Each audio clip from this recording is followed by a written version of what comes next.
یہ محشر کا میدان کیوں سجایا گیا؟ ہمارے پاس تو اعمال لکھنے والے فرشتے ہیں نا، کرامن کاتبین، اعمال لکھتے ہیں، گواہی ہے، ہاتھ بھی گواہ ہیں، پیر بھی گواہ ہے، زمین بھی گواہ ہے جو ہم نے کیا۔ قیامت کے دن اٹھتے سب کا رپورٹ کارڈ ہاتھ میں دے دیا جاتا، تمہارے گناہ زیادہ ہیں تم جہنم میں جاؤ، تمہاری نیکیاں زیادہ ہیں تم جنت میں جاؤ۔ یہ اتنا بڑا محشر سجایا جا رہا ہے، میزان عمل لگایا جا رہا ہے، پل صراط لگایا جا رہا ہے، نامہ اعمال کھولے جا رہے ہیں۔ کیا وجہ ہے؟ عشق کی کہتے ہیں زبان میں جواب کیا ہے؟ شاعر لکھتے ہیں فقط اتنا سبب ہے انعقاد بزم محشر کا۔ دیر از اونلی ون ریزن۔ یہ ساری جو محشر کی بزم سجائی جا رہی ہے نا، اس کی ایک ہی وجہ ہے، فقط اتنا سبب ہے انعقاد بزم محشر کا۔ آقا تمہاری شان محبوبی دکھائی جانے والی ہے۔ ہاں سب کو بتانا ہے نا میرے محبوب کا مرتبہ کیسا ہے۔ آپ کو پتہ ہے قیامت کے دن کیا ہوگا؟ جو ان بلیور ہیں، نان مسلمز ہیں، وہ سارے مان جائیں گے۔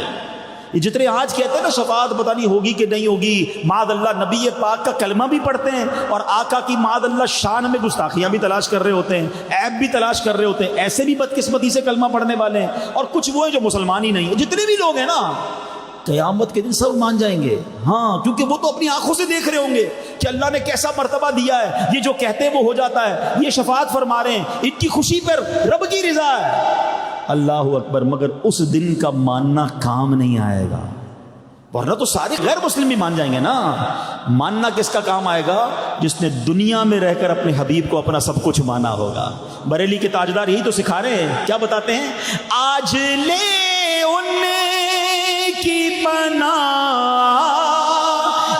مدد مانگ ان سے، آج لے ان کی پناہ آج مدد مانگ ان سے، پھر نہ مانیں گے قیامت میں اگر